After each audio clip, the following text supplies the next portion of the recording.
अस्सलातु वस्सलामु अलैका या रसूल अल्लाह व अला आलिका व अस्हाबिका या नूर अल्लाह। अब्दुस्तार भाई, वो चुंटियाँ मारने वाला पाउडर है? उन्होंने आते ही दुकानदार से सवाल किया, जो इस वक्त हमारे लिए काली मिर्चें तोल रहे थे। जी बाजी, अभी लाया। वो काली मिर्चों को छोड़कर अंदरूनी हिस्से में चला गया। कुछ देर में कुपेक्स पाउडर के डिब्बे को झाड़ता हुआ ले आया। ये क्या है? अब्बा जी के माथे पर बल आ गए। अरे शाह साहब, ये बड़ा बेहतरीन पाउडर है। चुंटियों को मारने के लिए मिनटों में चुंटियों का खात्मा कर देता है, और ये मज़े की बात कि इंसानी सेहत के लिए मुज़िर भी नहीं है। मैं तो अपनी पूरी दुकान में यही इस्तेमाल करता हूँ। अब्बा जी के इस्तफसार पर अब्दुस्तार भाई की आंखों में पाउडर वालों की कंपनी का कमीशन लहराने लगा। हाँ, वो तो ठीक है, मगर चुंटियों को कौन मारता है भला? आखिर वो किसी का बिगाड़ती क्या है? अब्बा जी ने हैरानी से खातून की तरफ देखते हुए सवाल किया।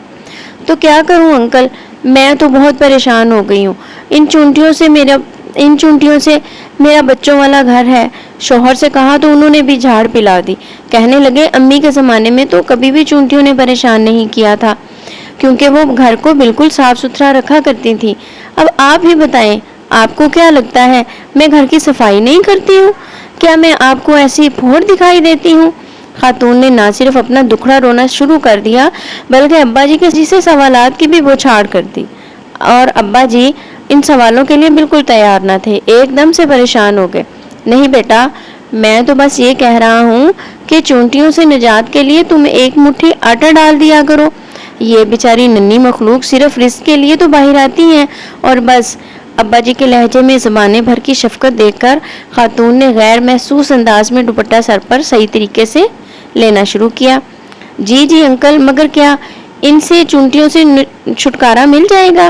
वो अब भी गैर यकीनी अंदाज में अब्बा जी से पूछ रही थी। क्यों नहीं बेटा, पुराने ज़माने में यही रिवाज चला आ रहा है।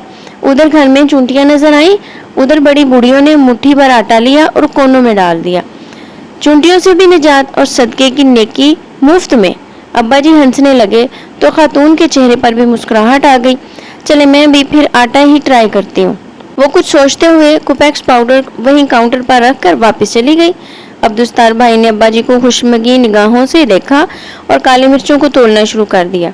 अब्बा जी, आपने अब्दुस्तार की दुकानदारी खराब कर दी। वापसी पर मैंने अब्बा जी से हंसते हुए कहा। नहीं बेटा, ये बात नहीं। हमारे घरों से बरकतें इसीलिए उठ गई हैं। लोग अल्लाह ताला की मखलूक का ख्याल ही नहीं रखते, बल्कि भूल चुके हैं। पहले किसी घर के सामने कुत्ता भी अगर आकर बैठ जाता तो घर की खवातीन उसके सामने कुछ न कुछ बचा कुचा सालन रोटी कुछ डाल दिया करती थी, मगर अब ऐसा नहीं होता, क्योंकि अब रोटियां भी गिन गिन कर पकाई जाती हैं। और बरकतें कहाँ से आएंगी फिर? इस कौम पर बम न गिराए जाएं, जलजले ना आए, सैलाब ना आए, तो और क्या हो। अब्बा जी के तासुफ के इजहार के साथ साथ मुझे आसान जिंदगी के गुर समझाने की कोशिश भी समझ आने लगी। अरसा गुजर गया, मैं भी इस वाक़े को भूल गया। फिर एक दिन बड़े भाईजान के यहाँ जाना हुआ। अभी डोर बेल बजाने ही लगा था कि चिड़ियों के झुंड ने उड़ने की जोरदार आवाज़ कानों में पड़ी।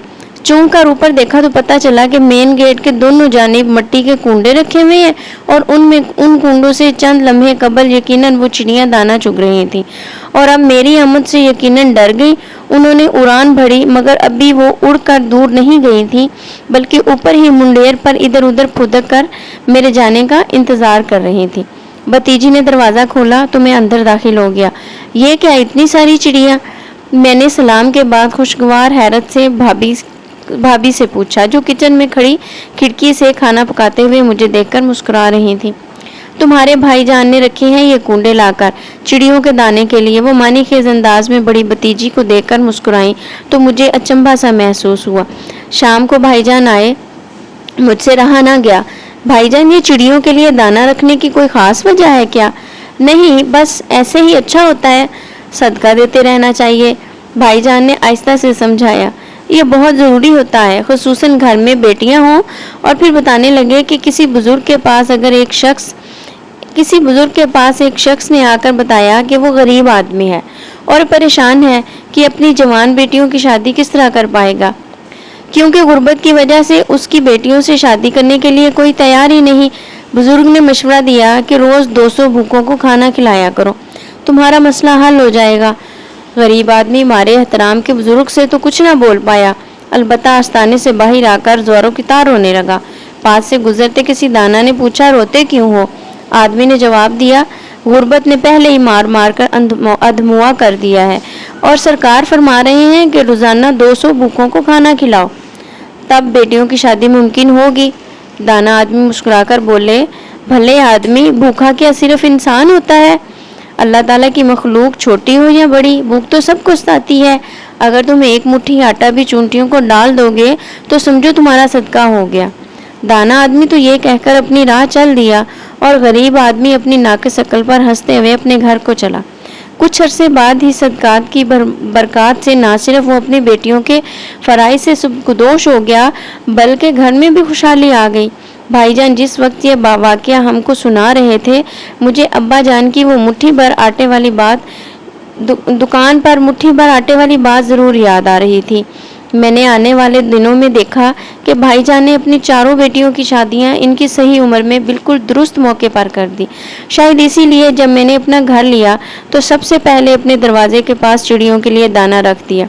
کئی بار گھر بدلا، ہر بار چڑیاں، کبوتر، کوے میرے رزق کی آسانیوں کا سبب بنتے رہے۔ بیماریاں بھی آئیں، پریشانیاں بھی آئیں، تو ہمیشہ یہ پرندے مجھے آسرا دیتے۔ اِنَّ مَعَ الْعُسْرِ یُسْرًا کے معنی سمجھاتے رہے، اللہ رب العزت کی بڑائی کا یقین دلاتے رہے۔ الحمدللہ ثم الحمدللہ، میں نے آج تک اپنے بچوں کا بہتا خون نہیں دیکھا، انہیں کسی تکلیف سے تڑپتے نہیں دیکھا۔ ایک وقت ایسا بھی آیا جب میرے گھر کا سب سے بڑا مسئلہ یہ تھا کہ ہماری مرغی کڑک ہو جائے تو ہو جانے کے باوجود انڈے پر کیوں نہیں بیٹھ رہی، اور یہ وہ دور تھا جب میرا گھر کبوتروں والا گھر کے نام سے مشہور ہو چکا تھا۔ یقین مانیں کہ یہ تمام باتیں اس لیے نہیں بتائی جا رہی کہ نعوذ باللہ میں اپنی نیکیوں کا پرچار کرنا چاہتا ہوں، بلکہ میں اس راز کو کھول کر بیان کرنا چاہتا ہوں جو سوال کی صورت میں مجھ سے اکثر کیا جاتا ہے کہ آخر گزارا کیسے ہو اتنی تھوڑی آمدن میں؟ ہم سے تو نہیں ہوتا، ہم اپنی زندگی کو اس ننھی مخلوق کی خدمت کر کے آسان بنا دیتے ہیں۔ تمام تر حمد اپنے رب کے لیے ہے، تمام تر بڑائیاں اپنے رب کے لیے ہیں جس نے مجھے اس قابل بنایا کہ میں یہ کر سکوں۔ اللہ جل شانہ ہم سب کو صدقات و خیرات کی توفیق دے، آمین ثم آمین۔ یہ ایک تھی تحریر جسے لکھا تھا حکیم محمد اشرف آزاد نے، جو میں نے آپ کے ساتھ شیئر کی، اور اس میں کوئی شک نہیں ہے کہ جب ہم صدقہ اور خیرات جانوروں سے سٹارٹ کرتے ہیں تو ہمارے گھر میں رحمتیں اور برکتیں ڈیرا ڈال لیتی ہیں۔ آپ کبھی آزما کر دیکھ لیں، اگر آپ کے گھر میں کوئی کسی قسم کی بیماری، تنگی اور پریشانی ہے تو آپ اپنے گھر کے اوپر ایک چھوٹا سا پیالہ رکھیں، اس میں پانی ڈالیں اور ایک برتن میں دانہ ڈالنا شروع کر دیں، یا پھر اور نہیں تو گھر سے بچی کھچی روٹی ہی ڈال دیا کریں۔ اگر آپ کے پاس ڈیلی روٹین میں کچھ نہ کچھ بچ جاتا ہے تو اس کو ڈسٹ بن کے شاپر میں پھینکنے کی بجائے آپ چھت پر پرندوں کو ڈال دیں۔ گھر کے باہر آنے والا کوئی جانور، کوئی مانگنے والا خالی نہ جائے، بس اس چیز کو اپنا لیں، آپ کے گھر میں برکتیں ڈیرا ڈال لیں گی۔ نہیں یقین تو ایک دفعہ اس نسخے کو آزما ضرور لیجئے گا۔ امید ہے مجھے کہ آپ کو میری ویڈیو اچھی لگ رہی ہوں گی۔ اگر آپ کو میری ویڈیو اچھی لگے تو پلیز چینل کو ضرور سبسکرائب کیجئے گا اور میری ویڈیو کو لائک کر کے ایک چھوٹا سا کمنٹ بھی کر دیجئے گا۔ ملتے ہیں اگلی ویڈیو میں۔ اللہ حافظ۔